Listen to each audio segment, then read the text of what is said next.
आइए बच्चों, आज हम लोग क्लास 7 का चैप्टर नंबर 2 ज्योग्राफी का इनसाइड आवर अर्थ पढ़ने वाले हैं। ठीक है, तो चैप्टर में क्या दिया आगे पढ़ते हैं। The earth our homeland is a dynamic planet. ठीक है, इसका मतलब क्या होगा। अर्थ धरती या पृथ्वी जो है हमारी, आवर होमलैंड जो हमारी घर है, ठीक है, हमारा घर है, इज़ डायनामिक प्लैनेट। क्या है?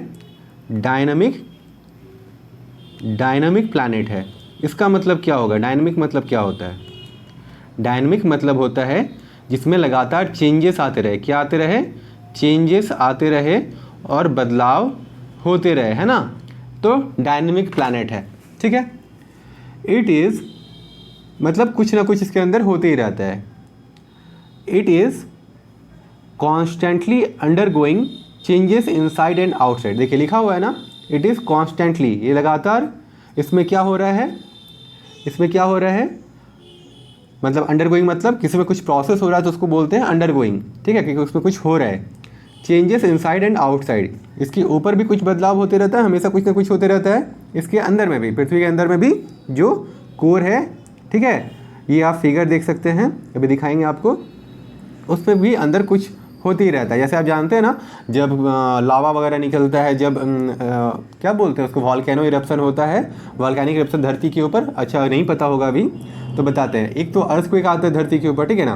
कभी क्या क्या होता है, धरती की कई जगह पे आग निकलने लगता है। ठीक है, धरती फटती है और वहाँ से आग निकलने लगता है, उसको बोलते हैं लावा या मैग्मा, मॉल्टेन मैग्मा बोलते हैं या लावा बोलते हैं। ठीक है, तो धरती जो है उसके अंदर, धरती जो है वो बहुत अंदर में हीटेड है। तो क्या होता है उससे, उसके अंदर जो सामान है, सब्सटेंस है, सब्सटेंस मतलब जो भी उसके अंदर सामान है वो बहुत गर्म है, अंदर बहुत हाई टेम्परेचर है। ठीक है, तो वो क्या होता है, वो निकलने लगता है, तो वो लावा कहलाता है। ठीक है, तो अंदर भी कुछ ना कुछ प्रोसेस लगातार हो ही रहा है। ठीक है, हैव यू वंडर्ड, क्या आपने कभी सोचा है, what lies in the interior. अच्छा, यहाँ पे लिखा हुआ है इंटीरियर, इसका मतलब क्या होता है? इंटीरियर का मतलब होता है, इंटीरियर का मतलब होता है अंदर में। ठीक है, INTERIOR,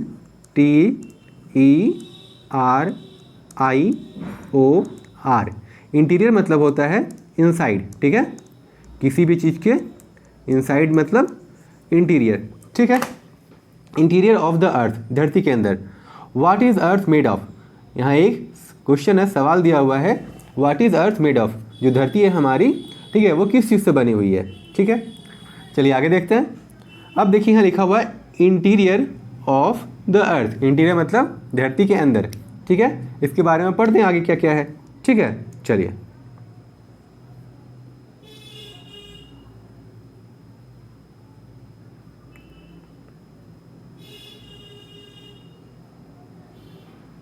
हाँ, तो interior of the earth, just like an onion, मतलब ऑनियन मतलब क्या होता है, प्याज। ठीक है, तो प्याज की जैसा the earth is made up of, the earth is made up of several concentric layers with one inside another. अब कंसेंट्रिक मतलब क्या होता है? देखिए, कंसेंट्रिक का मतलब होता है ना, जब कोई एक सर्कल है, ठीक है, ये पॉइंट है, इसके बाहर कोई सर्कल है, फिर ये सर्कल है, ठीक है, फिर एक सर्कल है, ठीक है, तो इसका मतलब ये हुआ कि ये एक ही सेंटर को लेके अगर सर्कल बनते जा रहा है, ठीक है, तो उसको बोलते हैं कंसेंट्रिक। तो यहाँ लिखा हुआ है ना, देखिए यहाँ लिखा हुआ है ना कंसेंट्रिक, कंसेंट्रिक लिखा हुआ है ना ये वाला वर्ड।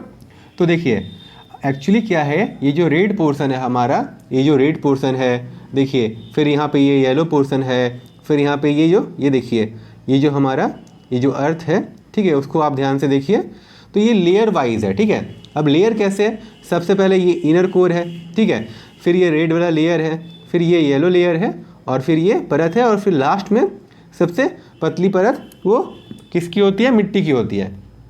ठीक है, तो ये लेयर है ना, तो वो कंसेंट्रिक है। कंसेंट्रिक मतलब ये हमारा इनर कोर है, ठीक है, ये हमारा इनर कोर है, ये जो हमारा इनर कोर है उसके अंदर लेयर बना हुआ है। तो फिर से एक बार पढ़ते हैं, interior of the earth just like an onion, just like an onion, यहाँ से देखिए, the earth is made up of several concentric layer. तो सही बात है, ये तो लेयर से बना हुआ है। With one inside another, with मतलब के साथ, वन इनसाइड अनदर, एक दूसरे के अंदर, मतलब ये जो बड़ा वाला लेयर है, ये सबसे जो बड़ा वाला लेयर है, ठीक है, इसके अंदर कौन है, ये वाला लेयर, ठीक है, फिर इसके अंदर येलो वाला लेयर, फिर ये रेड हॉट लेयर, फिर ये को इंटीरियर मतलब ये सेंटर। द अपर मोस्ट क्या है यहाँ पे, द अपर मोस्ट, ठीक है, देखिए यहाँ पे लिखा हुआ है the upper most layer over the earth surface, earth surface के सबसे ऊपरी लेयर है, इस कॉल्ड, उसको क्या बोलते हैं, क्रस्ट, ठीक है। क्रस्ट किसको बोलते हैं दिखाते हैं, चलिए आपको।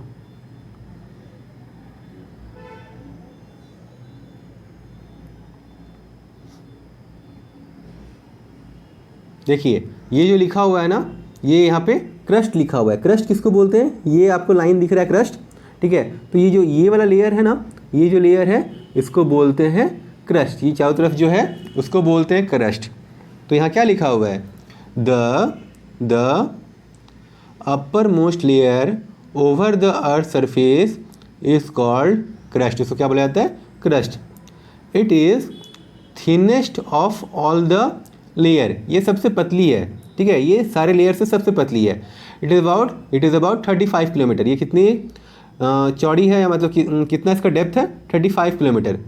ऑन द कंटिनेंटल मास, अच्छा ये एक बहुत इंपॉर्टेंट वर्ड है, कंटिनेंटल मास, ठीक है, and only 5 kilometre on the ocean floor, ठीक है।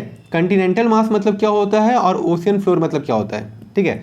ये देखिए मान लीजिए कहीं पे ये हमारी ये जो धरती है, ठीक है, तो जहाँ पे ज़मीन है, ठीक है, तो वो कंटिनेंटल मास है, और जहाँ पे ओशियन का पानी है, ठीक है, वो ओशियनिक फ्लोर है, ओशियन फ्लोर है, ठीक है। तो जहाँ कंटिनेंटल मास है वहाँ पे ये 35 किलोमीटर हो सकती है, और जहाँ पे पानी है वहाँ पे ये 5 किलोमीटर तक होता है।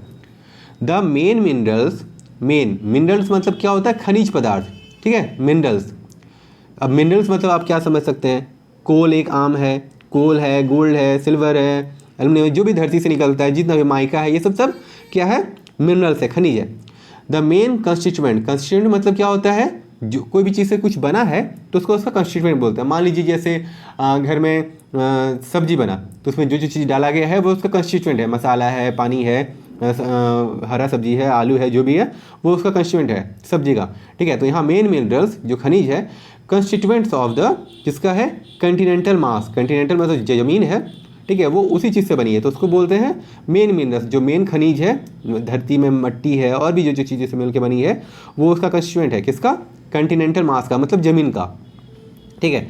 आर सिलिका एंड एल्युमिनियम, तो सबसे मेन कंस्टिट्यूएंट क्या है ज़मीन का, बहुत इंपॉर्टेंट बात है ये, सिलिका और एल्युमिनिया, ठीक है। बाद में आगे पढ़ेंगे हम लोग क्या, कि ये सिलिका और एल्युमिनिया को मिला के क्या बोला जाता है ना। चलिए देखते हैं, देखिए यहाँ लिखा हुआ है continental mass are silica and aluminium. चलिए एक बैक कर देते हैं थोड़ा सा, देखिए ये सिलिका एंड एल्युमिनिया है ना, मेन कंस्टिट्यूएंट है, ठीक है।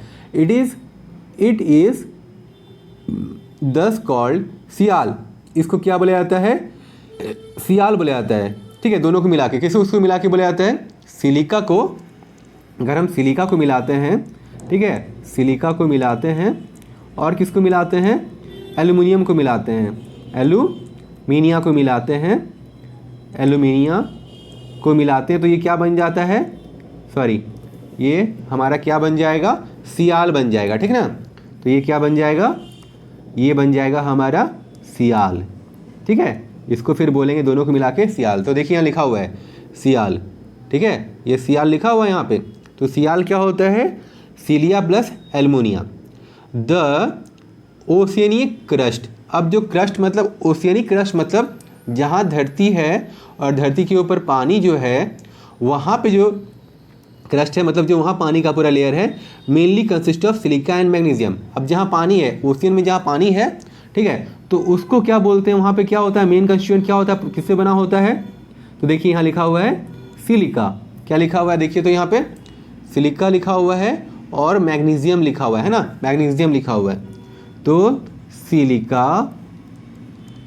सिलिका प्लस मैग्नीशियम, ठीक है, सिलिका प्लस मैग्नीशियम, इसको क्या बोलते हैं, साइमा, ठीक है, साइमा बोलते हैं इसको, क्या बोलते हैं, साइमा बोलते हैं। देखिए यहाँ लिखा हुआ है ना, देखिए ये यहाँ पे है साइमा, ठीक है, तो ये साइमा है, silica plus magnesium. Just beneath the crust, crust के नीचे इज द मेंटल, ठीक है। अब ये मेंटल क्या होता है, which extend up to depth of 29 kilometre, 2900 kilometre, ठीक है, 2900 किलोमीटर। अब देखिए एक चीज़ दिखाते हैं आपको, कहाँ है हमारा मेंटल, ठीक है। देखिए ये हमारा क्रस्ट था, ये हमारा क्रस्ट था, ठीक है ना, ये क्रस्ट है धरती का सबसे पतला वाला लेयर, ठीक है, जो कि 35 किलोमीटर तो हो सकता है। अब ये देखिए मेंटल है, ये कितना हो सकता है, 2900 किलोमीटर, मतलब 2900 किलोमीटर, ये क्या है, मेंटल। देखिए इसकी चौड़ाई को देखिए आप, देखिए कहाँ से कहाँ तक है, यहाँ से यहाँ तक लाइन बना हुआ है ना, ठीक है, ये मेंटल दिख रहा है ना, ये जो लाइन खींचा हुआ है, तो वो 2900 किलोमीटर है, ठीक। चलिए आगे समझ गए, आगे समझ गए ना। चलिए ये पेज यहीं ख़त्म होता है। बिलो द क्रस्ट, अब जो क्रस्ट के नीचे क्या है वो देखते हैं हम लोग, ठीक है। चलिए